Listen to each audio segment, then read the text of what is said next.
Assalamu alaikum wa rahmatullahi wa barakatuh. Bismillahir Rahmanir Rahim. Welcome back. Today I'm going to show you a very effective method of learning stories of the Prophet alayhimus salam. This strategy is called story mapping. Story maps provide a visual representation of the story. They engage pupils by getting them involved with the story mapping. Story maps focus on the main events of the story, so it's easier to remember the story, and they build the learner's vocabulary as well as language.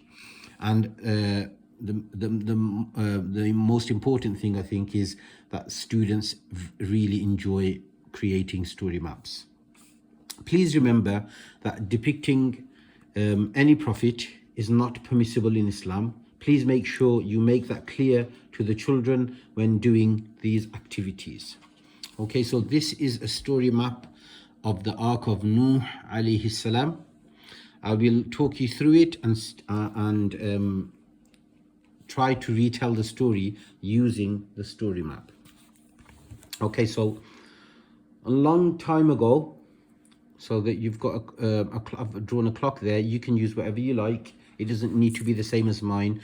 The symbols do not need to be the same. You can create your own.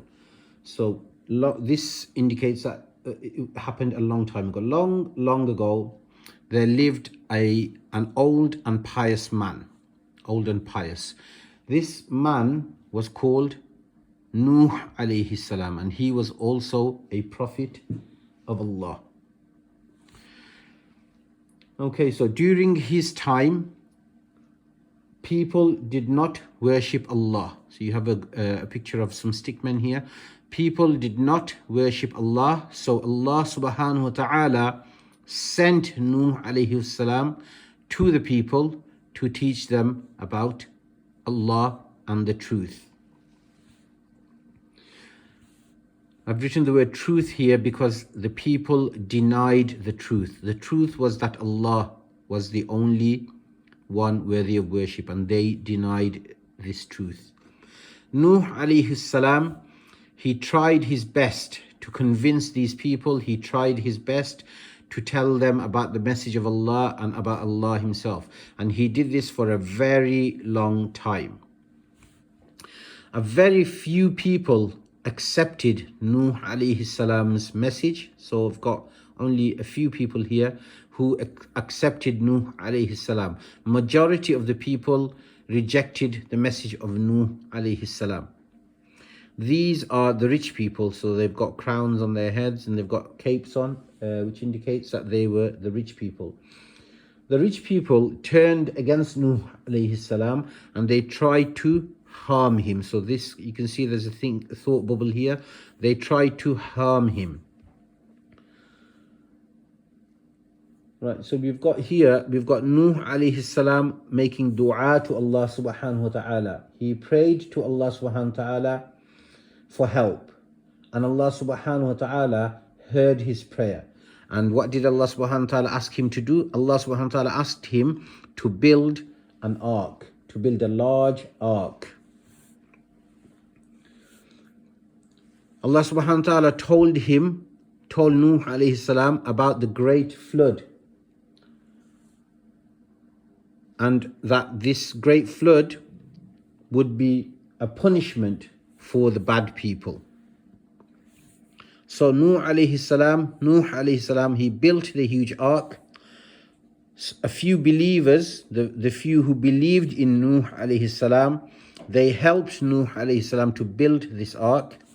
However, majority of the people who did not believe in Nuh alayhi salam laughed at Nuh alayhi salam. And I've stopped there. You can see I've got lots of space to continue my story map, but that's as far as I got. You can see that I have not depicted Nuh alayhi salam in any way. I've just used his name. You can use letters or some sort of symbol to represent Nuh alayhi salam. Please do not depict any prophets. It's haram in Islam. It was very easy for me to tell this story just by using these pictures and images. And children also find it really easy to remember even very lengthy stories. So I hope this helps in your pupils or learners trying to learn the stories of the prophets, because the stories of the prophets are wonderful stories. They are the best stories out there, and these stories will help our children to know about their religion. It will engage them in their learning, and also inshallah it will improve their vocabulary and English. May Allah subhanahu wa ta'ala give us the ability to be as creative as possible with our learning, and Allah subhanahu wa ta'ala guide us to the straight path, keep our children upon the straight path, and give us the understanding of the deen. Assalamu alaikum wa rahmatullahi wa barakatuh.